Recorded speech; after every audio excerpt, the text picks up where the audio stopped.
ಈ ವಿಡಿಯೋನ ಏನಕ್ಕೆ ಮಾಡಬೇಕು ಅಂತ ಒಂದಷ್ಟು ತಲೆಯಲ್ಲಿತ್ತು, ಬಟ್ ಸ್ಟಿಲ್ ಮಾಡಲೇಬೇಕು ಅನ್ನೋದು ಕೂಡ ಜಾಸ್ತಿನೇ ಇತ್ತು. ಬಿಕಾಸ್ ಯಾರ ಮೂವಿ ಹೇಳಿ, ಯಾರ ಮೂವಿ? ನಮ್ಮ ಡಿ ಬಾಸ್ ಮೂವಿ. ಎಸ್, ಒಂದೇ ಒಂದು ರಿಕ್ವೆಸ್ಟ್ ನಾನು ಕರ್ನಾಟಕ ಗೌರ್ಮೆಂಟ್ಗೆ ಕೇಳ್ಕೊಳ್ಳೋದು, ಅಟ್ಲೀಸ್ಟ್ 11th ಡಿಸೆಂಬರ್ ನಮ್ಮ ಎಲ್ಲರ ಮಧ್ಯೆ ಡಿ ಬಾಸ್ ಮೂವಿನ ನೋಡೋವಂಥ ಅವಕಾಶ ಕೊಡಿ ಅಂತ ಹೇಳಿಬಿಟ್ಟು.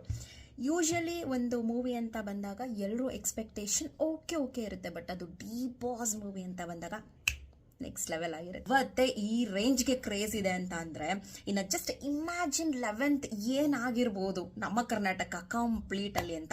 ಅಂಡ್ ಇನ್ನು ಮೂವಿ ಬಗ್ಗೆ ಹೇಳಬೇಕು ಅಂತ ಹೇಳಿದ್ರೆ ನಾನು ಹೇಳದೇ ಬೇಕಾಗಿಲ್ಲ ಈ ವಿಡಿಯೋದಲ್ಲಿ. ಅಷ್ಟು ಸಲಿ ನಮ್ಮ ಡಿ ಬಾಸ್ ಫ್ಯಾನ್ಸ್ ನೀವು ನೋಡಿರ್ತೀರಾ ಟ್ರೈಲರ್ನ. ಇಲ್ಲಿ ಕಾನ್ಸೆಪ್ಟ್ ಮೂವಿಯಲ್ಲಿರೋದು ಒಂದು ನನಗೇನೋ ಯಾಕೋ ಒಂಥರ ಪೊಲಿಟಿಕಲ್ ಕಮರ್ಷಿಯಲ್ ಡ್ರಾಮಾ ಥರ ಇದೆ.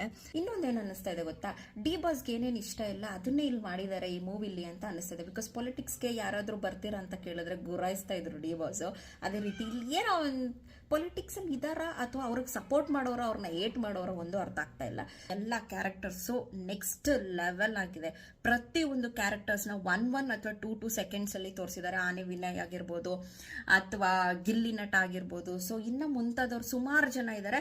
ಬಟ್ ಅದು ಕಂಪ್ಲೀಟ್ 1 ಸೆಕೆಂಡ್ ನೋಡಿದ್ರೆ ನಮ್ಗೆ ಅನ್ಸುತ್ತೆ ಓಕೆ ಇವ್ರ ಕ್ಯಾರೆಕ್ಟರ್ ಏನಿರ್ಬೋದು, ಇವ್ರ ಕ್ಯಾರೆಕ್ಟರ್ ನೆಕ್ಸ್ಟ್ ಮೂವಿಲಿ ಏನಿರ್ಬೋದು ಅನ್ನೋ ಥರ ನಮಗೆ ಮೈಂಡಲ್ಲಿ ಇದಾಗುತ್ತೆ. ಆ್ಯಂಡ್ ನಮ್ಮ ಸೀರಿಯಲ್ ಅಲ್ಲಿ ನೋಡಿರುವಂಥ ಚಂದನ್ ಅವ್ರು ಕೂಡ ಮಾಡಿದ್ದಾರೆ. ಸೊ ಅವ್ರು ಅನ್ಕೋತೀನಿ ದರ್ಶನ್ ಬಗ್ಗೆ ಸ್ಟೋರಿ ಹೇಳೋರಾಗಿರ್ಬೋದು ಅಥವಾ ಏನೋ ನಮ್ಗೆ ಏನು ಗೆಸ್ಸೇ ಮಾಡೋಕ್ಕಾಗ್ತಾಯಿಲ್ಲ. ಬಟ್ ಸ್ಟಿಲ್ ಮೂವಿ ಮಾತ್ರ ಎಕ್ಸ್ಟ್ರಾಡಿನರಿ ಅಂತ ಹೇಳೋದೇ ಬೇಕಾಗಿಲ್ಲ. ಎಕ್ಸ್ಟ್ರಾಡಿನರಿ ಆಗುತ್ತೆ.